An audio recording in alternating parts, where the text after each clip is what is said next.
Refutação. Na época desses experimentos, uma das teorias predominantes sobre a natureza da luz era que ela exigia um meio, como o Sol, que requer um meio para se propagar, através do qual pudesse viajar. Pensava-se que a luz, como fenômeno ondulatório, sem levar em conta a luz como partícula, deveria necessariamente se propagar como uma perturbação em um meio. Esse meio era o éter luminífero. Ambos os experimentos estavam tentando determinar os efeitos do éter no movimento da luz, por um processo teórico chamado hipótese do arrasto do éter. O experimento de Airy mostrou que não há éter sendo arrastado pela Terra, e objetos em geral que viajam pelo espaço.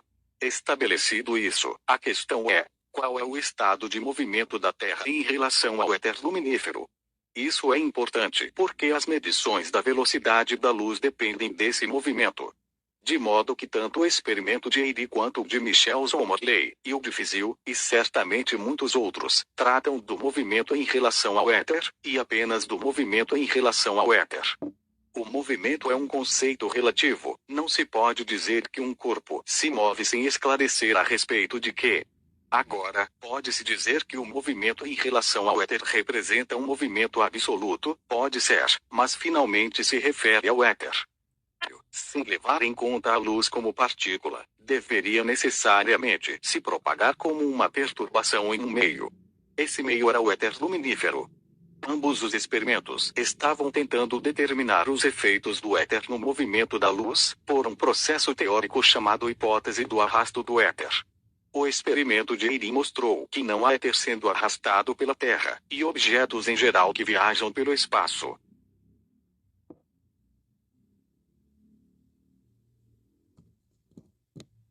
Em relação ao paradoxo de Olbers, prova 17, a primeira coisa que devemos destacar é que o paradoxo parte de uma premissa falsa. Esta explicação afirma em termos simples que uma coisa é o número de estrelas no universo ser indeterminado e outra, muito diferente, ser infinito, postulando, em suma, que o número de estrelas é finito. No entanto, existem explicações complementares. Devemos contar o enorme número de objetos que são opacos ou que absorvem parcialmente a radiação, como nuvens de gás, e que podem estar localizados na nossa linha de visão em direção a essas estrelas. Mesmo se considerarmos que existe um número infinito de estrelas, devemos considerar também um número infinito de objetos opacos entre eles. No entanto, se esses objetos opacos absorvem energia, eles devem estar aquecendo continuamente. Até onde sabemos, todas as formas conhecidas de matéria começam a reemitir energia eletromagnética quando aquecidas. Então essa solução realmente não resolve o paradoxo. Por outro lado, dentro da teoria geral da relatividade existem dois fatos que resolvem o paradoxo de Olbers. Se o universo existiu por um período de tempo finito, como sugere a teoria do Big Bang, então apenas a luz de um número finito de estrelas teve tempo de chegar até nós, então o paradoxo desaparece.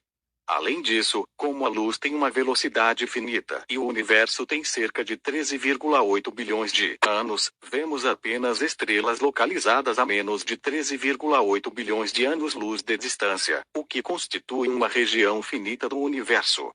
Alternativamente, se o universo está se expandindo e as estrelas mais distantes estão se afastando de nós, o que também aparece na teoria do Big Bang, então sua luz é desviada para o vermelho.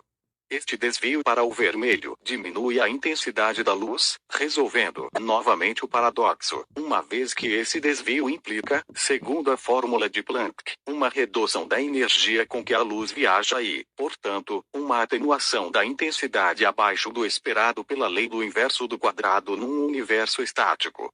Essa contribuição reduzida de galáxias distantes explicaria a escuridão do céu. Qualquer efeito sozinho funcionaria, mas de acordo com a teoria do Big Bang ambos estão acontecendo ao mesmo tempo, embora o tempo finito tenha um efeito maior na resolução do paradoxo. Alguns veem a existência desse paradoxo como prova da teoria do Big Bang. Mesmo sem a teoria do Big Bang, a idade do universo pode ser estabelecida como finita por meio de uma avaliação matemática da quantidade de hidrogênio existente. Se a quantidade de massa das estrelas dividida pela quantidade total de massa no universo for diferente de zero, depois de um certo período alguma estrela terá convertido hidrogênio demais em hélio, ou um elemento mais pesado, para continuar sua fusão.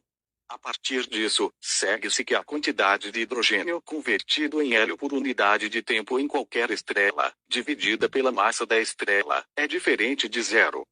Se isso for combinado com a afirmação anterior, pode-se concluir que a quantidade de hidrogênio convertida em hélio por todas as estrelas dividida pela massa do universo é diferente de zero. Não há nenhum processo conhecido que possa converter elementos mais pesados em hidrogênio em quantidade suficiente e, se existisse, certamente violaria a segunda lei da termodinâmica.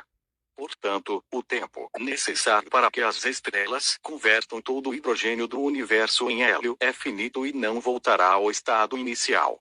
Depois disso, apenas as estrelas capazes de consumir elementos mais pesados continuarão existindo, e se queimarão quando atingirem o ferro, algo conhecido como a morte térmica do universo. Isso ainda não aconteceu, então ou o universo tem uma idade finita, ele passou por grandes mudanças ao longo de sua história, ou existe um processo desconhecido, do qual não temos evidências diretas, que produz hidrogênio para mantê-lo funcionando.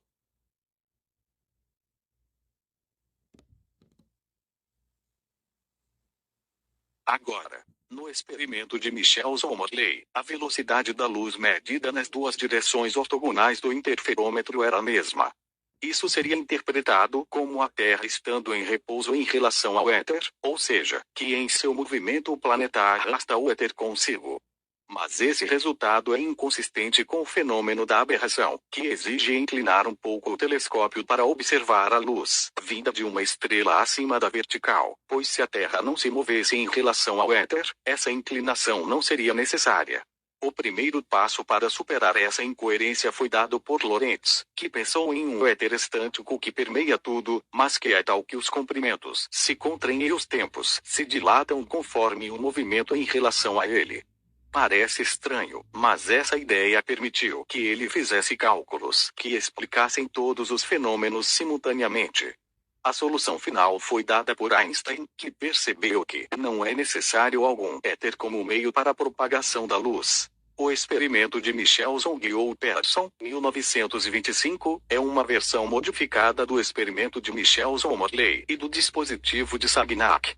Ele mede o efeito Sagnac, devido à rotação da Terra, por isso serviu para testar as teorias da relatividade especial e do éter luminífero em um sistema de referência com a rotação da Terra. O experimento de Michelson-Morley mostrou que a Terra não está voando através do éter estacionário. Em qualquer um dos casos, os experimentos não mostram que a Terra não se move, mas que não há éter, e os resultados nulos para ambos os casos podem ser explicados com a relatividade restrita.